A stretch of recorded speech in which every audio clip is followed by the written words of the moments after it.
Hello dear students, welcome to our YouTube channel learn with IILM। कैसे हैं आप सभी। आज हम सॉलिड स्टेट का पार्ट 4 डिस्कस करने वाले हैं। पार्ट 3 हमने बना दिया था। लास्ट लेक्चर में हमने एकक कोष्टिका यूनिट सेल, क्रिस्टल लैटिस और टाइप्स ऑफ यूनिट सेल एकक कोष्टिका के प्रकार के बारे में पढ़ा था और मैंने आपको बताया था टोटल एकक कोष्टिका हमारे पास में 7 तरह की होती है और वो 7 तरह की एकक कोष्टिकाएं मिलकर 14 तरह यानी 14 तरीके की अलग अलग अरेंजमेंट यानी अलग अलग व्यवस्थाएं बनाती है, जिसे हम ब्रेवेज लैटिस या ब्रेवेज अलग बोलते हैं।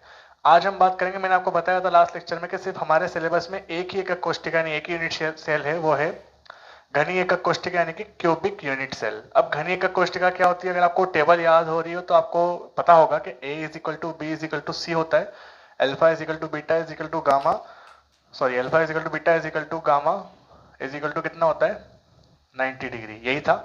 तो आज हमें इसी के बारे में बात करनी है कि हमारे जो एक घनी एकक कोष्टिका यानी क्यूबिक यूनिट सेल है वो किस तरीके से अलग अलग अरेंजमेंट्स बनाती है। जैसे 7 एकक कोष्टिका मिलकर 14 बनाती है, वैसे हमारी जो घनी एकक कोष्टिका है वो टोटल 4 टाइप्स की अरेंजमेंट बनाती है, वो हम आगे बात करेंगे। उससे पहले कुछ की पॉइंट समझते हैं। इसके अंदर हमारे पास ये आपका क्यूब है, क्यूब आप समझते हो घन। क्यूब के अंदर कुछ बेसिक बात, ए बी सी ये जो आपकी एक्सिस डिस्टेंस है, एजेस है, एबीसी अक्षीय दूरी जिसे हम बोलते हैं, और अल्फा बीटा गामा क्या है, एंगल्स है। ठीक, तो कुल कोने यानी कुछ कॉर्नर्स कितने होते हैं तो आपको पता होना चाहिए। कॉर्नर्स किसे बोलेंगे हम, यहाँ पर इन्हें बोलेंगे हम कॉर्नर्स। 1 2 3 4 5 6 7 8। अच्छा, इस एकक कोष्टिका को आप अपने घर के अंदर जो रूम, जिस भी रूम में आप देख कर ये देख रहे हैं, उस रूम को ज्यूम करें और इस एकक कोष्टिका को ज्यूम करें, क्योंकि हम अभी रूम के अंदर थोड़ा इमेजिनेशन स्टार्ट करने वाले हैं आगे। तो ये आपका एक रूम है सपोज करो, और अगर आप रूम में अगर ढंग से बैठे हो तो आप रूम के अंदर देखोगे तो ऊपर आपको 4 कॉर्नर्स दिखाई देंगे और नीचे आपको 4 कॉर्नर्स दिखाई देंगे, कुछ इस तरीके से। आपका रूम भी इसी तरीके का लग रहा होगा। अगर थोड़ा सा अलग है, क्यूबॉइड जैसा यानी घनाभ जैसा है, तो कोई बात नहीं, आप अज्यूम करें कि वो ऐसा ही है, घन जैसा यानी क्यूब जैसा। ठीक, तो टोटल कॉर्नर्स कितने होते हैं हमारे पास में 8। कोई बेसिक सी बात है, कोई खास बात नहीं। टोटल फलक, फलक यानी कि फेस, फेस कितने होते हैं तो फेस क्या होता है, देखिए ये होता है फेस 1, एक फेस ये है, दूसरा ऊपर वाला फेस, तीसरा सामने वाला फेस, एक इस तरफ पीछे की तरफ है, 4 फेस ये हो गए, और एक पीछे और एक नीचे की तरफ ये वाला। तो टोटल फेस कितने हो जाएंगे क्यूब के अंदर, जैसे हमारे रूम के अंदर बात करें तो 4 तो दीवारें आपको दिख रही होगी, 1 2 3 4, एक ऊपर की छत और एक नीचे का आपका ग्राउंड। तो कितने फेस हो गए टोटल, 6 फेस हो गए। किनारे की बात करें, एजेस की बात करें, एजेस क्या होती है, एजेस होती है ये, जैसे रूम के ऊपर जो हमारे किनारे है ना, 1 2 3 4, 4 तो ऊपर हो गई, 4 ही नीचे होगी, कितनी हो गई 8। और ये जो हॉरिजॉन्टल आपके दीवारों पर होती है 1 2, सामने 3 और 4, यानी कि ये एजेस होती है ये आपकी 1 2 3 4, ये आपकी छत हो गई। सपोज करो इसको आप रूम समझोगे तभी जाकर समझ में आएगा कि हम क्या करने वाले हैं आगे। ये आपकी हो गई ऊपर की, ये 5 6 7 8, ये नीचे की, और 4 दीवारें, ये कॉर्नर जो है। टोटल कितने हो गए 12। वैसे हमारे एजेस ज्यादा काम नहीं आने वाली है, पर कॉम्पिटिटिव एग्जाम के अंदर अगर आप IIT नीट का एग्जाम दोगे आगे, तो वहां पर एजेस से भी क्वेश्चन पूछे जाते हैं। तो ये भी हमें ध्यान रखना है, जब पढ़ रहे हैं तो पूरा कंप्लीट करके चलेंगे। अब एक इंपॉर्टेंट चीज यहाँ पर हमको समझनी है, वो क्या, हम क्या करने वाले हैं कि हम क्या करेंगे, जैसे यहाँ पर कांस्टेंट पार्टिकल हमने बताया था कि लैटिस पॉइंट्स होते हैं जिसको हम बिंदु द्वारा दर्शाते हैं, जालक बिंदु। पर एक्चुअल में होता क्या है, यहाँ पर बॉल रखी होती है। बॉल मतलब मैंने बताया था गोलाकार आकृति में होते हैं अवयवी कण। एक और ऐसे ही होगा बॉल, ऐसे पीछे होंगे, है ना, इस तरीके से अवयवी कण लगे होते हैं, यानी कांस्टेंट पार्टिकल्स जमे हुए होते हैं। अब हमें यहाँ पर निकालना क्या है कि एक कॉर्नर पर अगर बॉल रखी है तो उस कॉर्नर पर रखी बॉल का इस एकक कोष्टिका यानी इस यूनिट सेल के अंदर कितना योगदान है, उसका कितना हिस्सा वहां पर आ रहा है, हमें आगे इस बारे में बात करनी है। तो देखिए, एक कोने का जो यूनिट सेल में पार्ट होता है वो कितना होता है 1/8 होता है। अब ये कैसे समझ में आएगा कि 1/8 होता है, तो देखिए मैं यहाँ पर अगर इसको हटा दूं, इस पे आप एक बॉल रख देते हैं, ये मैंने एक बॉल रख दी। अब ये जो बॉल है ये आपकी कौन है, कॉन्स्टिट्यूएंट पार्टिकल यानी आपका क्या है अवयवी कण है। अब इस अवयवी कण का इस एकक कोष्टिका में कितना भाग है 1/8, ये मैंने लिख दिया। समझ में कैसे आएगा 1/8, तो कहने का मतलब ये है कि ये जो बॉल है ये कितनी एकक कोष्टिकाओं के साथ में शेयरिंग में है, साझा कर रही है ना, जितनी से साझा करेगी उतना पार्ट डिवाइड कर देंगे हम यहाँ पर। कैसे, एक सपोज करो इसके आगे एक एकक कोष्टिका होगी इस तरीके से, बताओ 1 2, क्या 2 से साझा हो गया, इधर ये कॉर्नर इससे भी टच कर रहा है, ऐसे 2 पीछे की तरफ भी होंगी, कितने हो गए 1 2 3 4, इस बॉल को 4 ने शेयर कर लिया। अब ऐसे 4 इसके ऊपर 4 और होंगी, ऊपर अगर हम बनाएंगे तो 4 और हो जाएगी। टोटल शेयरिंग कितनी हो रही है? एक कॉर्नर पर जो बॉल रखी है वो बॉल टोटल 8 एकक कोष्टिकाओं के साथ में शेयरिंग में यानी कि साझे में। अगर ढंग से समझें तो रूम के एक कॉर्नर पे आप बॉल रखो, उसके पास में एक और रूम होगा, इस 2 रूम के पीछे 2 रूम होंगे, टोटल कितने हो गए? 4। क्या इन चारों रूम पर ये कॉर्नर आ रहा है? बिल्कुल आ रहा है। इस 4 रूम के ऊपर 4 रूम होंगे, टोटल कितने हो गए? 8। तो ये जो आपका कॉर्नर है, किनारा कोना जो है, ये कॉर्नर आपका कितने एकक कोष्टिका कितने यूनिट सेल से शेयर कर रहा है? 8 के साथ में। तो इसमें एक एकक कोष्टिका में कितना भाग हो जाएगा? 1/8। जैसे सपोज करो ये बॉल है, इस बॉल को मैं हाफ करूंगा तो कितने पार्ट हो गए? 2। और हाफ करूंगा तो 1/4, और हाफ करूंगा तो 1/6, और हाफ करूंगा तो 1/8। 1 2 3 4 5 6 7 8। इस तरीके से समझे कि यहाँ पर एक बॉल जो है वो 8 अलग अलग एकक कोष्टिकाओं के साथ में जुड़ी हुई है। तो यहाँ पर एक कॉर्नर का इस एकक कोष्टिका में भाग कितना होगा? 1/8 होगा। आई होप आपको समझ में आ रहा होगा, थोड़ा मुश्किल है पर आ जाएगा समझ में। तो ये ध्यान रखना है आपको कि एक कोने का यूनिट सेल में 1/8 भाग होता है। अब जितने भी कोने होंगे उसको 1/8 से मल्टीप्लाई कर देंगे, हमारा काम हो जाएगा। ठीक। फेस का क्या होगा?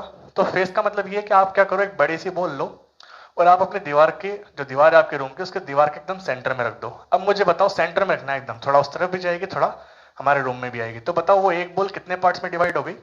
2 पार्ट्स में, क्योंकि दीवार तो आपकी उस वाली और इस वाली 2 के साथ ही अटैच होगा ना। कहने का मतलब ये है कि अगर मैं बॉल यहां पर रखूं इस फेस पर, तो ये इससे भी अटैच है और इससे भी अटैच है। पीछे की 2 से वो अटैच नहीं है, क्योंकि हमारी एक फेस पर ही तो बात कर रहे हैं हम, इस फेस की बात कर रहे हैं हम। यहाँ पे थोड़ा सा गड़बड़ हो गई लगता है, थोड़ा सा बेकार सा लग रहा है, पर समझेंगे आप तो समझ में आ जाएगा। ये फेस पर हमने बॉल रखी, ये बॉल इस एकक कोष्टिका में भी और इस एकक कोष्टिका में, तो कितने भाग हो रहे हैं इसके? 2 भाग। तो एक, अगर आप फेस पर बॉल रखते हो, एक कांस्टेंट पार्टिकल रखते हो, तो उसका यूनिट सेल में कितना पार्ट होता है? 1/2। भाग को आप इंग्लिश में पार्ट बोल सकते हो, 1/2 पार्ट, 1/2 पार्ट।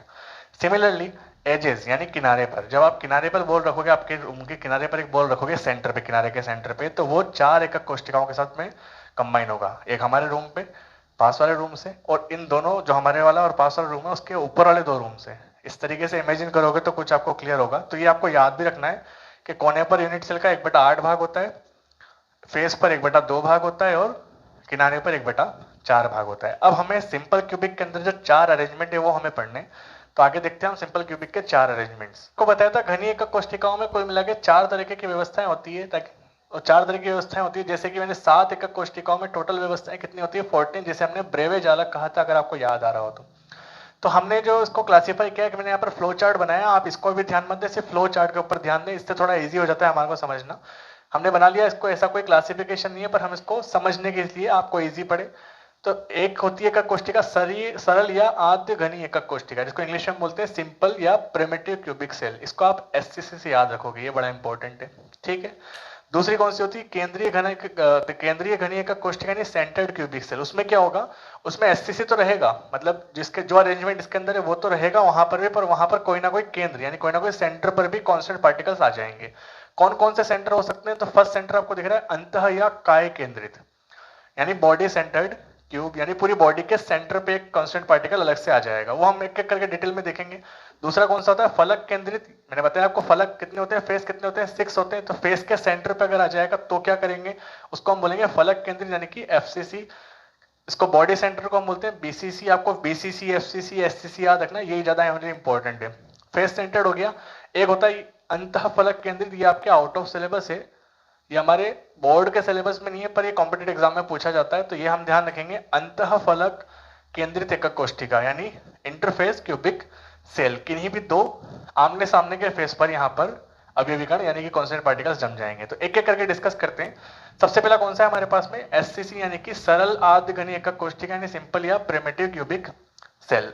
इसके अंदर क्या होगा, इसके डेफिनेशन बताता हूं। ऐसी एकक कोष्टिका जिसके अंदर अवयवी कण 8 कोनों पर जमे हुए होंगे, है ना, यानी कि that particular unit cell in which constant particles are arranged on the each corner of cube. ठीक। तो ईच कॉर्नर पर बात करें तो यहां पे होगा, यहां 8 कोने होते हैं हमारे पास में, तो ये 8 कॉर्नर्स पे मैंने क्या करा? कांस्टेंट पार्टिकल्स को जमा दिया। और आपको पता है ये क्या होता है हमारे पास में? जालक बिंदु यानी लैटिस। क्या होता है ये? लैटिस पॉइंट होता है। तो सरल घनी एकक कोष्टिका की डेफिनेशन क्या है कि ऐसी एकक कोष्टिका जिसमें अवयवी कण कहां जमे होंगे? 8 कोनों पर। टोटल कोने कितने होते हैं हमारे पास में? 8 होते हैं। तो यहां पर जालक बिंदु की संख्या कितनी हो जाएगी बताइए? 1 2 3 4 5 6 7 8। तो यहां पर जालक बिंदु की संख्या कितनी है हमारे पास में? 8 है, ये आपको ध्यान रखना है। उसके बाद में एक कोने का कितना भाग था एकक कोष्टिका के अंदर, 1/8।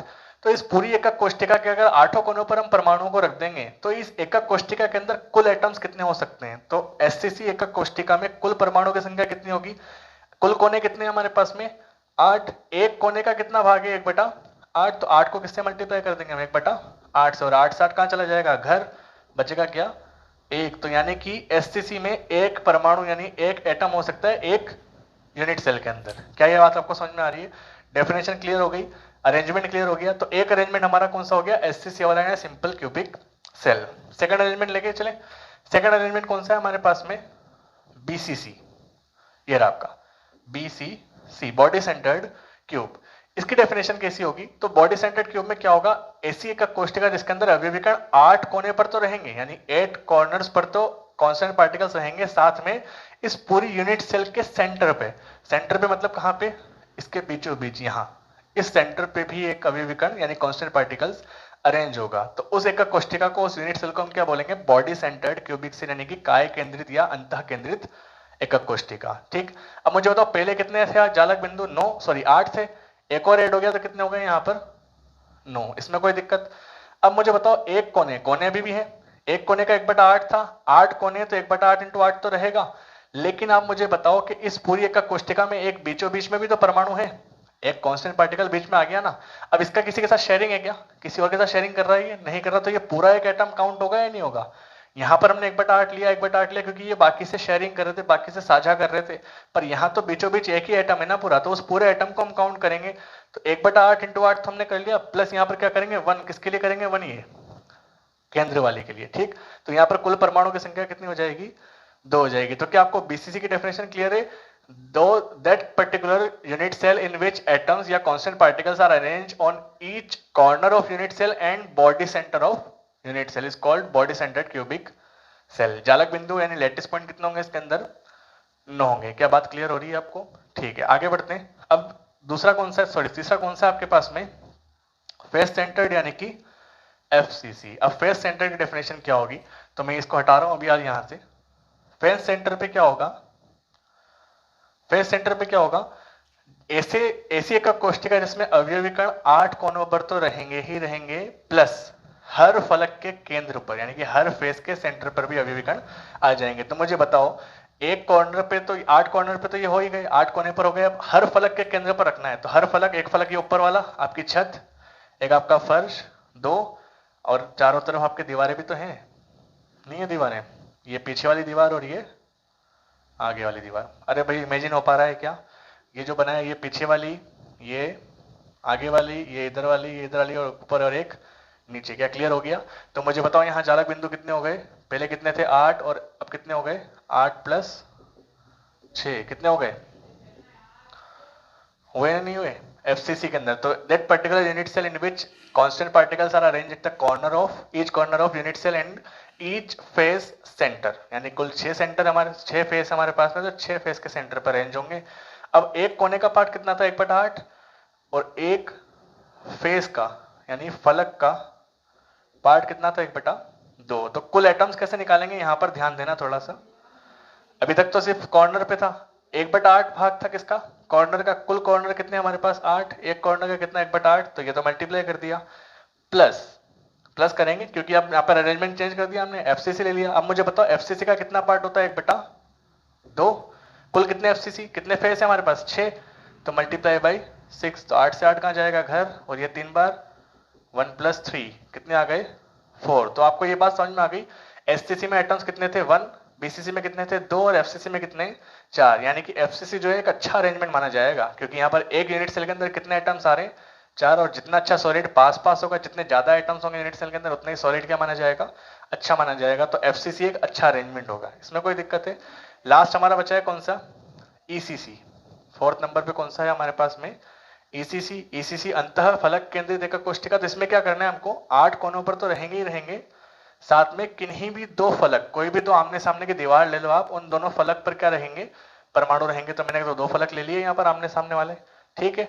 तो यहाँ पर जालक बिंदु कितने हो जाएंगे 10, 8 कोनों पर और 2 फलक पर 10 जालक बिंदु हो गए। तो ऐसी एक कोष्ठिका जिसमें अवयवी कण कहाँ हो, कोनों पर और किन्हीं भी दो आमने सामने के फलक के केंद्र पर, उसको क्या बोलेंगे हम, अंतः फलक केंद्रित एकक कोष्ठिका, या इंग्लिश में बोले तो that particular unit cell in which constant particles are arranged at each corner of unit cell and alternate face centre of unit cell.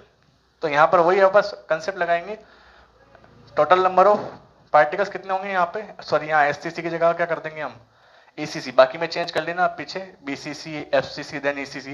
तो ईसीसी में एकक कोष्ठिका का कुल परमाणु कितने होंगे, 8 कॉर्नर्स थे, 8 मल्टीप्लाई बाई 1/8, ठीक है। लेकिन यहाँ पर फेस कितने आ गए अब 2, तो 2 मल्टीप्लाई बाई 2, ये भी तो घर जा रहे हैं, तो कितने बचे यहाँ पर 2।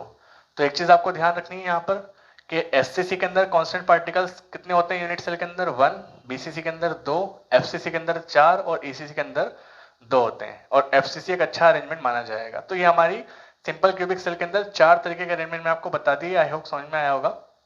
समझ में आया तो लाइक कमेंट सब्सक्राइब करें। नेक्स्ट टॉपिक में हम पढ़ेंगे निबिड़ संकुलन यानी कि क्लोज पैकिंग। Thank you.